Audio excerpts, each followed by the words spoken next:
استغفر الله العظيم. استغفر الله العظيم الذي لا إله إلا هو الحي القيوم وأتوب إليه. أعوذ بالله من الشيطان الرجيم. بسم الله الرحمن الرحيم. السلام عليكم ورحمة الله وبركاته. الحمد لله نحمده ونستعينه ونستغفره ونعوذ بالله من شرور أنفسنا ومن سيئات أعمالنا. من يهده الله فلا مضل له ومن يضلله فلا هادي له. أشهد أن لا إله إلا الله وأشهد أن محمدا عبده ورسوله. اللهم صل وسلم على سيدنا محمد وعلى آله وأصحابه واتباعه وتمسك بسنته إلى يوم الدين. سبحانك لا علم لنا إلا ما علمتنا إنك أنت العليم الحكيم. لا حول ولا قوة إلا بالله العلي العظيم. بعد. Alhamdulillah. Pertamanya kita panjatkan syukur pada Allah Subhanahu Wa Taala di atas pilihan Allah yang membawa diri kita untuk berada di majlis pada tengah hari ini. Moga-moga dengan kehadiran kita di sini akan merupakan salah satu daripada jejak usaha kita untuk mendapatkan rahmat Allah Subhanahu Wa Taala. Moga-moga Allah menyampaikan kita kepadanya dalam keadaan kita nantikan dengan redha dan rahmat dari Allah Subhanahu Wa Taala. Muslimin, muslimat yang dikasihi sekalian, mari sama-sama kita lihat sebuah hadis Nabi kita Muhammad sallallahu alaihi wasallam mengenai orang-orang yang berhasrat untuk masuk ke syurga. Hadis daripada kitab Ibn Hajar Asqalani dalam bab bercita-cita untuk masuk ke syurga Allah. Maqala Rasulullah sallallahu alaihi wasallam, kullukum yuhibbu an yadkhulal jannah. Faqalu na'am ya Rasulullah. Faqala sallallahu alaihi wasallam, aqsiru minal amal wa athbitu ajalakum baina absarikum wastakhyu minallah haqqal haya. Qalu ya Rasulullah kulluna nastahyi minallah. Faqala sallallahu alaihi wasallam, laysa kadzalika al-haya'u minallah walakinnal haya'a minallah alla tansawul maqabira wal bala wa alla tansawul jawfa wa ma wa'a wa alla tansawul ra'sa wa ma hawa. Man ishtaha karamatal akhirah yad'u zinatad dunya hunalika istahya abdu min Allah. Kama qala sallallahu alaihi wasallam. Satu hari Nabi tanya kepada para sahabat dia, adakah sesiapa di kalangan kamu yang suka dimasukkan ke syurga Allah? Lalu kata mereka, bahkan Rasulullah memang nak ke syurga pun. Lalu kata Nabi, kalau kamu serius nak ke syurga, kalau kamu betul-betul serius nak ke syurga, maka Nabi kata, yang pertama, aksiru minal amal, pendekkan angan-angan kamu, shorten your angan-angan, jangan panjang-panjang. Boleh pendek mana apa? Dan nak ke syurga, ingat syurga sudah lah, apa ingat yang lain? Pendekkan angan-angan. Kalau rasa nak ke syurga, please fokus ke syurga. Dan buat perkara-perkara yang bakal membawa kamu ke syurga. Tinggalkan yang lain-lain.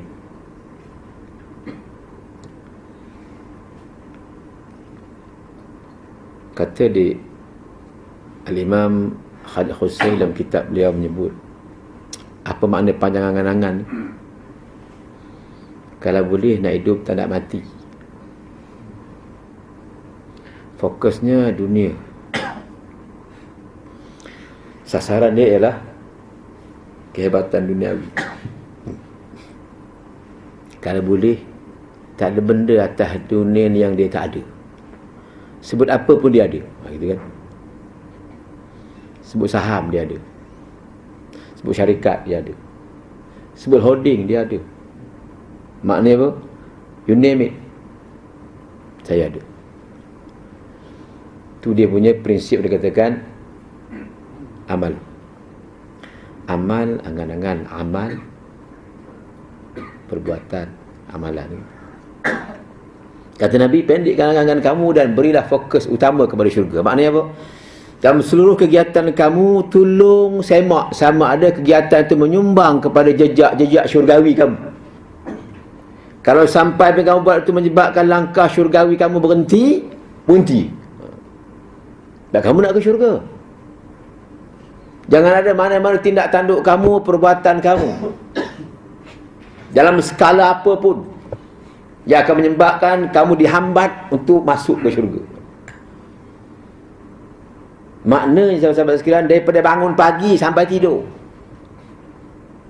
pastikan hasrat syurgawi kita tidak ditampan di mana-mana aktiviti yang menyebabkan kurang peluang nak masuk syurga.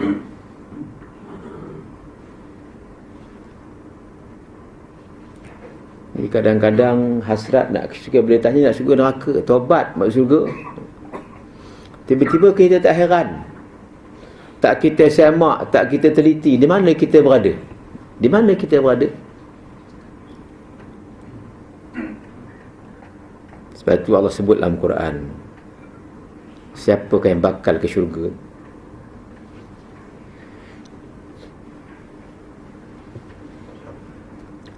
Allah sebut dalam menjelaskan rombongan syurga. Surah rombongan kan, surah rombongan, surah Zumar. Zumar ni rombongan.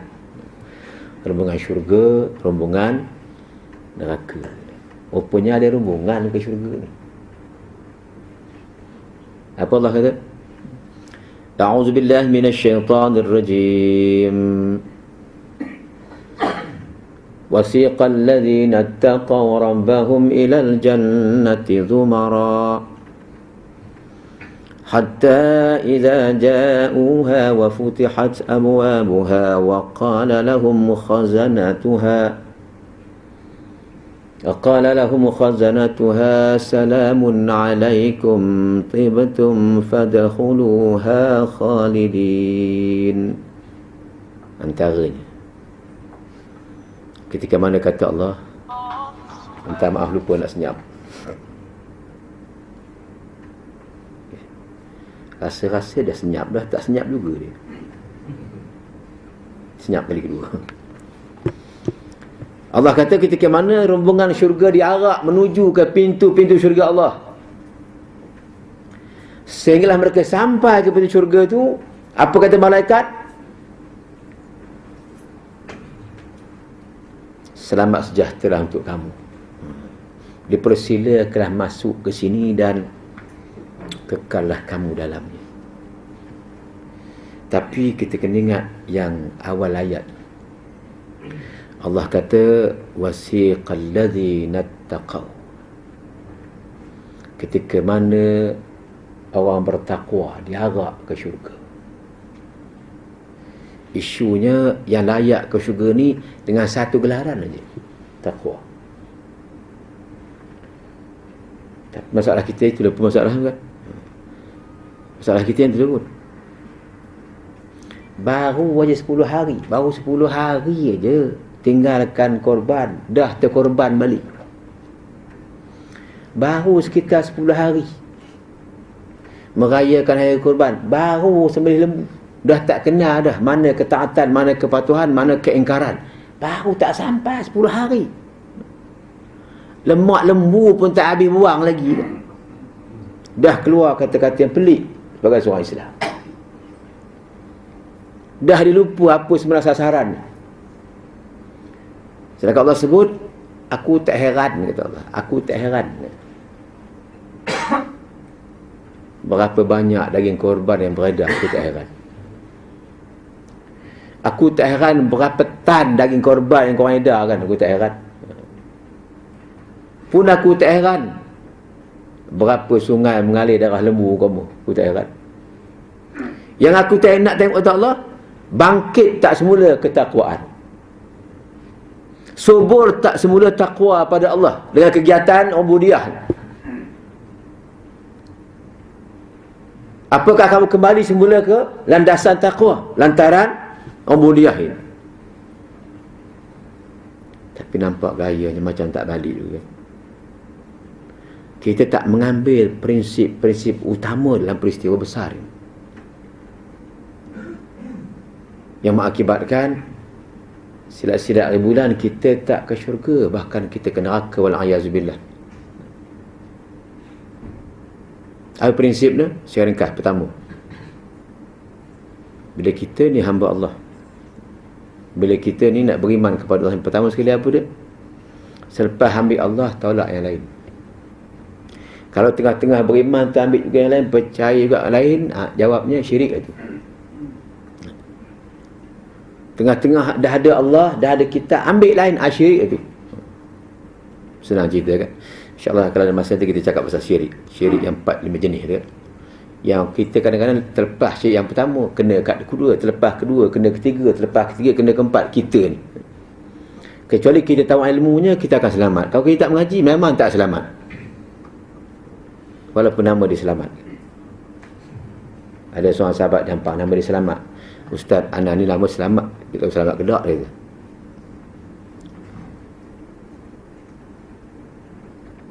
Prinsip paling besar pada prinsip tak bertaansur dengan iman kita. Sebagaimana Allah sebut dalam Quran, dalam peringatan Allah pada inna bura'a'u minkum mimma ta'buduna min dunillah kafarna bikum. Kami takkan mengikut, kami melepaskan diri. Maknanya apa? Kami takkan bersama kamu dalam apa yang kamu buat tanpa mengambil kira kepatuhan kepada Allah. Kalau yang kamu buat ni tak membabitkan saya patuh pada Allah, tolak tepi bab taat pada Allah, kami takkan bersama.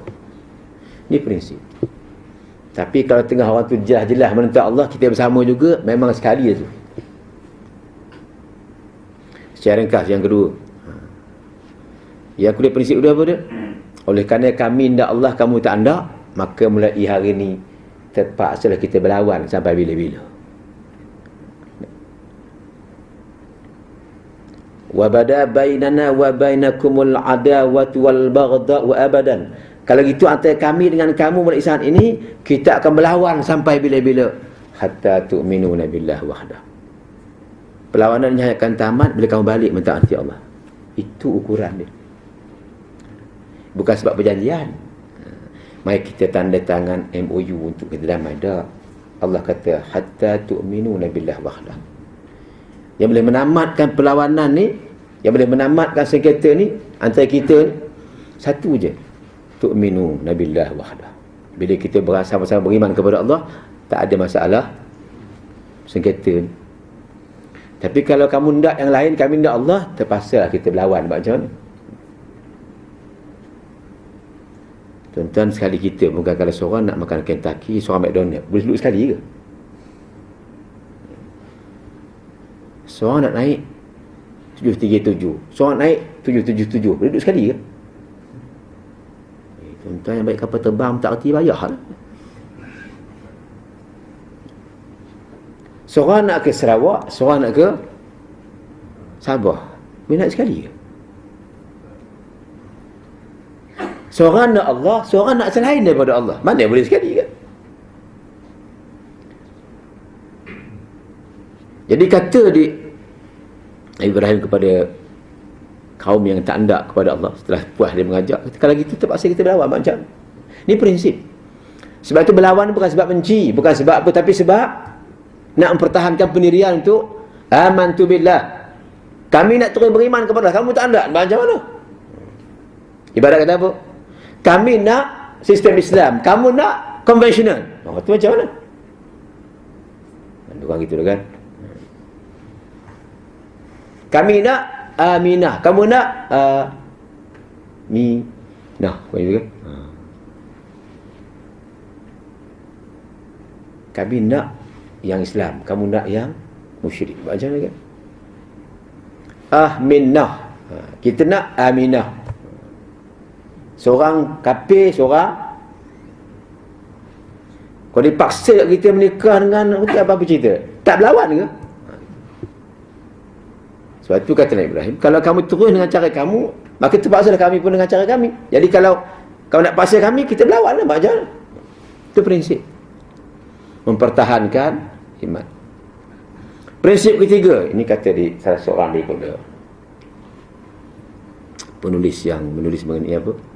Mengenai kembara nubuah. Kitab dia bertajuk Rihlah Nubuah, kembara para nabi.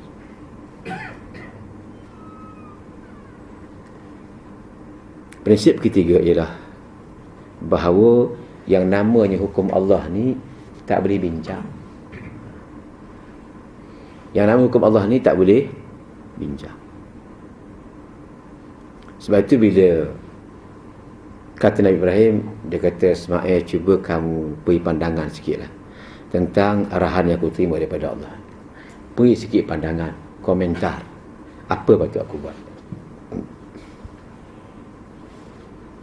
Kalau ikut realitinya, Ismail ni muda, bapak tua, siapa kena sembelih patutnya?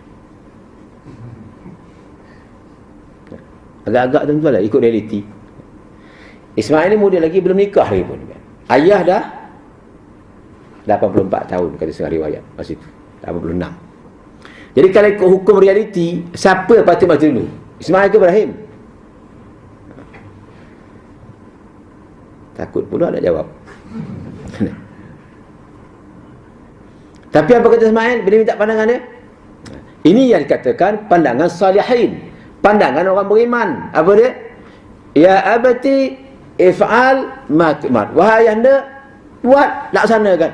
Sebab yang namanya perintah Allah ni tak boleh bincang. Allah suruh buat, tuan-tuan suruh nak bincang tak berapa rakaat? Tuan-tuan nak pergi cepat kan? Nak berapa rakaat? Yang mudah. 1, 2 ke tak payah langsung? Oleh kerana kita sibuk, tak payah bayar kot. Boleh bincang. Rakaat tak boleh bincang, hukum pun tak boleh bincang. Sampai waktu sembahyang. Kata Ismail ayah anda, ini perintah Allah. Jadi kalau kita faham yang namanya perintah Allah ni apa? Yang namanya perintah Allah ni is not subject to any form of discussion. Yang namanya perintah Allah ni apa dia? Sami'na wa ata'na if'al ma tu'mar. Laksanakan perintah ni. Ma tu'mar. Laksanakan sebagaimana yang kamu diperintahkan. Kerat-kerat. Itu Allah perintah. Bagaimana kan? Tiba-tiba kata di Pak Mentua, tuan-tuan. Tak Pak Mentua? PM Pak Mentua, tuan-tuan. Apa dia kata? Kita takkan laksanakan hudud. Sebab hudud ni kena berpaksi pada realiti. Dia beri syarat pada Allah. Kalau kamu nak kami buat, kamu kena ikut realiti. Masya Allah Akbar. Tuan-tuan, statement ni mengeluarkan daripada akidah Islam. Tak syak dah. Dan siapa ikut dia, sama-sama masuk sekali. Ingat apa Allah sebut dalam Quran? Dia pula macam muka was-was dia pula dah. Ada was-was ke? Tak apa, kita baca ayat dia kejap lagi. Kau nak masuk sekali, tahu kan? Kita tak ke sana hudud sebab hudud memerlukan pada realiti. Hamba beri syarat pada Allah. Ini beradab ke biadab ni. Allah, kalau kamu nak kami buat hudud kamu, kami akan kenakan syarat ni. Kalau ni tak ada, kami tak buat. Tuan-tuan sekalian, inilah tanda betapa hebatnya kekufuran. Dan saya heran sampai hari ni, Abang Jamil tak cakap, Brother Harus pun tak cakap. Dah dia Brother Haram belakang. Brother Tamyiz tak cakap. Tamyiz pergi ulas nun hal kat Geneva ni, depan mata dia tak nampak. Kat Geneva ulas. Abang Nuh pun tak ulas. Abang Nuh kena? Tuan-tuan teruk nombor tak kenal apa hal. Semua senyap. Kita nak tanya apa hukum kata-kata ni. Tuan-tuan baca surah Taubah. Qul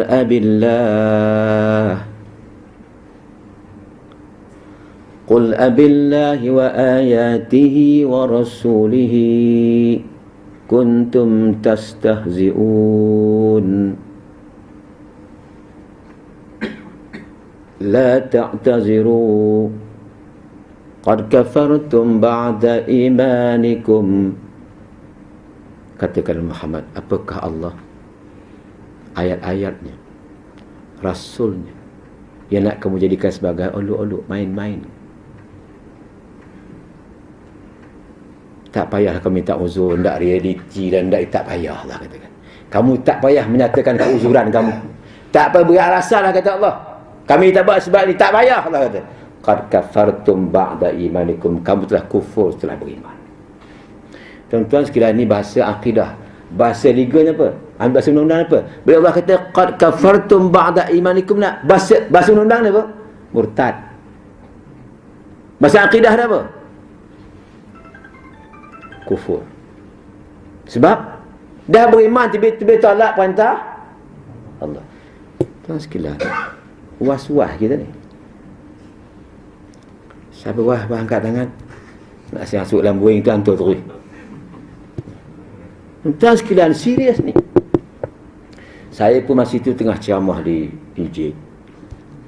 Lepas Isyak, sahabat bawakan statement tu kan.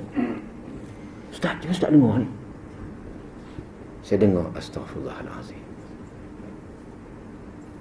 Besok saya minta sahabat lagi pula masuk dalam handphone saya. Dah habis Ustaz, YouTube tak ada dah, MyTube pun hilang dia. Dah tak ada, orang dah padam dah. Statement tu cukup dahsyat. Saya sedang buat transkripsi statement tu, nak hantar pada Jamil Khair, nak hantar pada Mufti. Apa komen Tan Sri tentang ucapan? Kita lihat macam mana puak-puak mufti ni kan, yang dah kenyang dalam peti ni kan. Kadang-kadang mereka akan cuba cari alasan tu. Apa alasan untuk membenarkan Pak Mentua, tuan-tuan? Yang lepas-lepas itu kan. Sebenarnya maksud dia begini,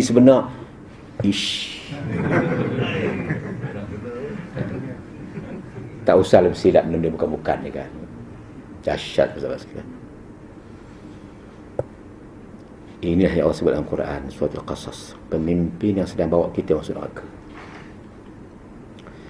A'udzu billahi minasyaitonir rajim. Waja'alnakum a'immatan yad'una ilan nar. Wallahu yad'u ilal jannati wal maghfirah. Allah kata mereka lah pemimpin yang sedang bawa kamu ke neraka. Sebab apa ke neraka? Sebab mereka terang-terang istihar, kami tak nak buat, kita ikut demo. Allah kata kamu sedang mengikut pemimpin yang bawa kamu ke neraka. Nak pergi juga, silakan. If we feel that he's still right, then please follow him, please. Tapi remember, kita masih jadi orang beriman. Jangan sampai kata Allah, kamu beriman lepas tu kufur. Lepas tu cuba-cuba cari alasan, uzur. Ini tak ada, itu tak ada. Sejak bila kita beri syarat ke Allah? Sejak bila orang beriman diajar supaya beri syarat ke Allah? Kami akan tunai zakat bila kami nak. Kalau tidak, walaupun kami cukup syarat, kami tak tunaikan. Bila kami tak ada keperluan lain, kami tunai. Kalau tidak, sorry. Gitu. Tak boleh pula. Kami akan puasa kalau kami rasa tak lapar. Kami rasa lapar, kami tak nak puasa. Boleh? Macam setuju je. Boleh. Walaupun kami ada syarat pergi haji, kami dah kaya, tapi kami tak nak. Kami ada banyak hal lain. Macam mana? Boleh? Macam mana? Yang tu tak boleh pula. Habis haji wajib, hukum ni tak wajib ke? Tuan sekalian, sebenarnya jejak-jejak neraka pemimpin lama dah. Tapi kerana kita kalau boleh kan tak nak baca ayat-ayat macam ni kan. Macam kisah sebuah masjid yang membuka laluan kepada orang yang bertanya kan. Yang saya rasa pernah saya sebut. Pasal apa ustaz baca ayat keras sangat? Keras kata dia. Boleh tak Tuan Nazir beritahu ustaz-ustaz ni jangan baca ayat keras-keras sangat? Setuju kata seorang kat tangan. Saya pun rasa begitu kat Tuan Nazir. Ustaz-ustaz atas masjid ni baca ayat keras-keras sangat. Tuan Nazir pun apa jawab apa dia kata? Yang tu saya minta maaf lah. Sebab ustaz-ustaz yang ustaz baca tu ayat Quran, ada surahnya, ada ayatnya. Demo bukan baca ayat bapak demo. Yang kita dengar tu ayat tu yang baru sembah maghrib tu ni ha. Jadi itu kita kan. Jadi tahap kepura-puraan, tahap munafik sampai ke tahap maksimum. Kita perlu Islam tapi tak patuh. Berapa ramai yang semayang tapi tak patuh pada Allah. Berapa ramai yang pergi haji umrah tak patuh pada Allah. Sempat saya dengar sekejap tadi Ustaz Haryanto dalam tanya ustaz bagi tadi kan sempat pasal haji. Ngapa ustaz orang pergi haji balik ngumpat juga balik betul kan? Penat tawaf, penat sa'i. Tiba-tiba perangai tak berubah. Saya masih teringat masa saya dalam satu program tahun lepas dekat Salam Baitullah ada orang tanya, marah dia. Saya nak jumpa dia kata Perdana Menteri. Wah, marah dia. Tanya ustaz, mengapa ustaz? Saya nak jumpa Perdana Menteri nak beritahu dia supaya dimasukkan di depan nama tiap-tiap orang pergi haji tu haji. Woi. Oh, penat gelaran rupanya. Kita habis 10,000 dia kata tapi tak ada orang panggil kita tuan haji. Ilaha illallah, apa cerita tu? Main. Rupanya ada orang pergi betul-betul dapat gelaran kan? Dan sekalian, sebab itu Allah kata. Dan kita pun sama-sama tahu kan, yang namanya iman ni begitu. Tapi kalau kita beriman tiba-tiba tolak Allah, habislah. Kemudian besok kata dia Allah dalam surah Al-Ahzab, berlakulah detik-detik penyesalan yang abadi. Apa dia? A'udzu billahi minasyaitonir rajim. Yauma taqallabu wujuhuhum fin-nar. Yaquluna ya laitana ata'na Allah wa ta'na ar-rasula. Hari di mana kata Allah dipanggang wajah-wajah mereka atas api neraka. Muka mereka dipanggang, digile-gilekan muka tu atas api neraka. Tuan-tuan pernah tengok ayam panggang? Ayam golip pernah tengok? Tahu makan je tengok dia golip macam mana?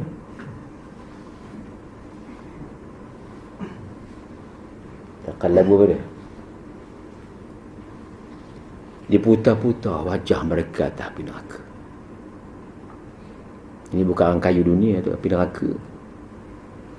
Yang api dunia ni hanya 1% daripada panah neraka. Kata Allah, bila mana wajah mereka dibakar atas api neraka, dipanggang atas api neraka. Hari itu kata Allah, wajah mereka dipanggang situ.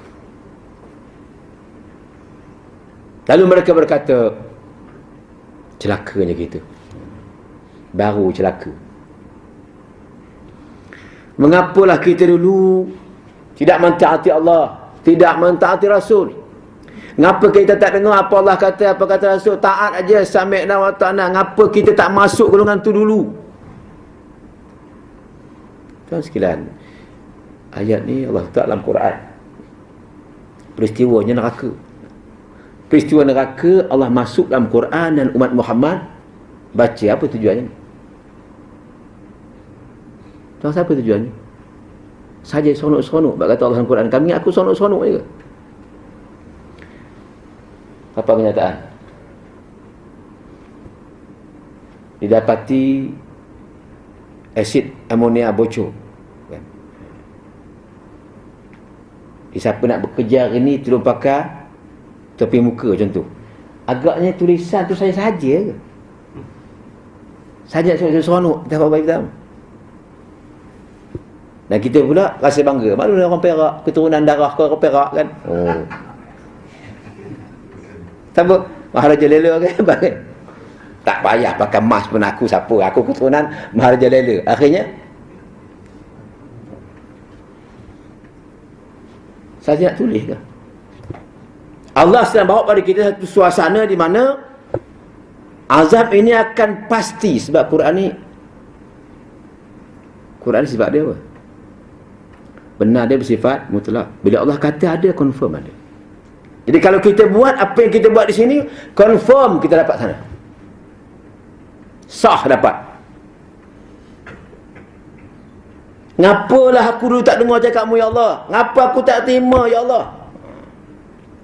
Ngapa kita dulu, sebab ni Allah guna istilah jamak kan ramai. Ngapa kita dulu? Contoh kat mah ni kan. Ngapalah masa dekat mah dulu? Ada kuliah aku tak datang, contohlah kan. Lepas tu tak tahu. Dia tak tahu, kita kata ni yang semua ekstrim ni. Buat dah kan. Habis tu kalau ayat Quran tu ekstrim lah tu. Beritahu kat Allah, apa kau ekstrim sangat ya Allah? Kita terlupa bahawasanya apa yang kita ada ni merupakan pemberian Allah. Lepas tu kita sombong bagi nak mampu kita orang Perak kan. Tak maaf tuan-tuan, saya kalau terlepas Perak tu tuan-tuan terima je kan.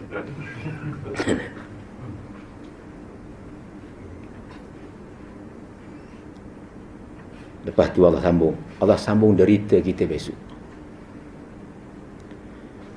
Wa qalu, mereka berkata lagi, Rabbana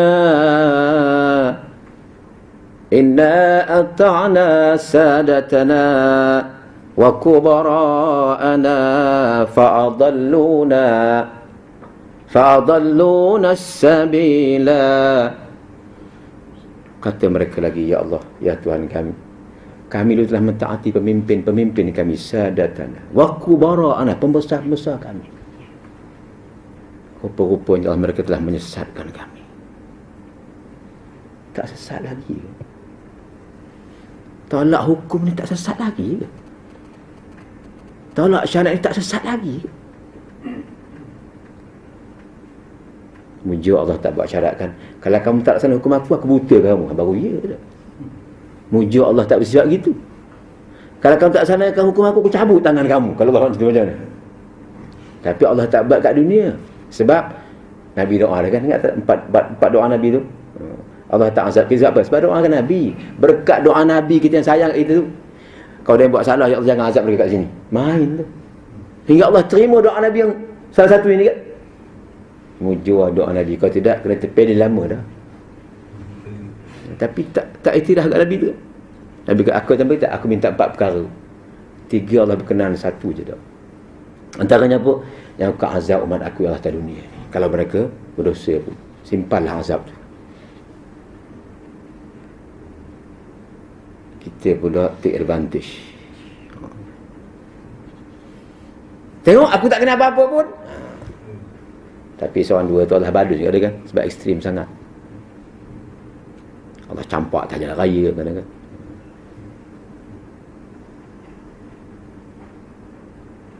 Pemimpin kami menyesatkan kami. Dekat sana baru sedar. Sebab tu Allah buat kemari. Allah buat dalam Quran untuk apa? Untuk kita sedar. Kalau Rapi ni nak ikut juga ke?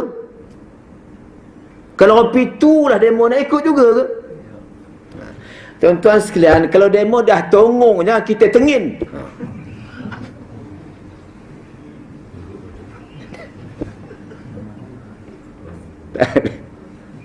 Tak reti cakap kan. Kalau ikut Perak apa ni, bahasa tu dia lebih dahsyat daripada bodoh dan tolol.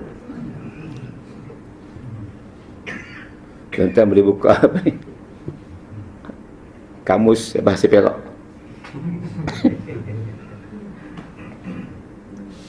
Allahu akbar, dahsyat manusia. Lalu kata dia Allah sendiri pada masa itu kan, keluarlah apa yang sebenarnya dalam hati kita, yang kepura-puraan yang sama hari. Apa dia? Ya Allah, kalau mereka telah menyesatkan kan dekat sana baru sedar apa lah makna. Kerana mereka telah sesat kami, ya Allah. Jadi apa minta apa? Rabbana atihim dhi'faini minal azab. Wahai Tuhan, jahatnya dema ni ya Allah. Jahatnya dema ni ya Allah. Tolong azab mereka ya Allah 2 kali ganda daripada kami. Masa itu kita minta mereka diazab. Dekat sini peluk, cium, dakap, tansri habis. Dekat sana punya apa? Azab mereka 2 kali ganda ya Allah. Tak cukup. Tambah lagi. Wal'anhum la'nan kabira. Laknat mereka dengan laknat yang besar. Tuan-tuan sekali lagi, Allah bawa ayat dalam Quran tu apa? Untuk kita ambil pengajaran, untuk kita ambil persediaan. Dah hegemonia keluar, takkan tak bersedia lagi kan? Orang tulis sebab apa? Keluar ke tempat kerja pakai siap dengan baju plastik, gap sekali kan? Sebab apa? Dah dimaklumkan. Dah dimaklum Quran pun tak nak juga. Besok apa kata malaikat? Kamu macam mana boleh sampai neraka ni? Malaikat pelik. Surah rombongan neraka pula kan? Apa kata malaikat? Kamu itu bukan muka macam muka beriman, muka macam muka Malaysia ni. Malaysia dekat Islam kan? Macam mana kamu sampai neraka ni? Kamu nak katanya gitu dalam Quran. Alam ya'tikum rusulun minkum yatluna alaikum ayati rabbikum. Tak ada ke siapa-siapa baca ayat Allah pada kamu. Itu yang ulama baca ayat tu sebab apa? Ini ayat Allah. Tak ada ke siapa-siapa beritahu azab daripada kamu sampai kamu sampai pintu neraka ni. Apa jawabnya? Qalu bala. Ada orang cerita macam-macam. Tapi apa dia? Walakin haqqat kalimatul azabi 'alal kafirin. Setiap kali ayat dibaca kat kami, hukum dimaklum kat kami tak percaya. Menarut ni. Dibacakan perintah Allah tak ada bendanya. Lalu apa kata malaikat? Qila dakhulu abwaaba jahannam khalidina fiha fabi'sa maswal mutakabbirin. Kamu memang jenis manusia sombong. Kalau kamu sampai tak peduli ayat Allah, tak peduli ayat Allah, memang kamu sombong. You are highly qualified to enter the hell. Get inside. Itu bahasa Jawa dia kan. Kata malaikat, qila dakhulu abwaaba jahannam khalidina fiha fabi'sa maswal mutakabbirin. Disebut hujung apa? Semuanya kan apa? Ketakburan. Kita rasa kita hebat, kita ini kan. Tolak tepi ni.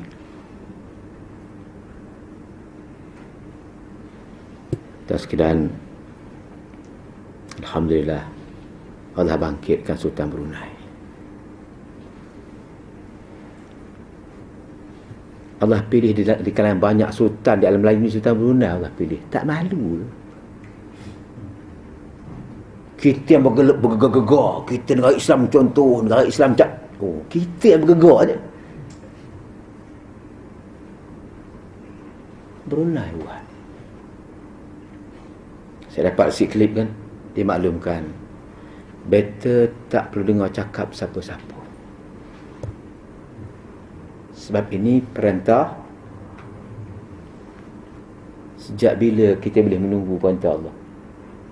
Sejak bila kita boleh kata ke Allah nanti dulu? Tunggu dulu, sejak bila? Sekian Sultan Brunei faham yang namanya perintah Allah. Saya tunggu. Cukup syarat buat. Siap demo sekali kan. Demo sebat style common law, style Islamic law. Kita tengok tak sebab dia? Ya, tu common law style. Dia belah sini 360 darjah. Itu bukan sebab nak membunuh apa dia. Ditunjukkan sebab Islam. Bau. Dia tak lebih daripada bau, setakat bau, tak boleh angkat macam ni. Ini pesalah.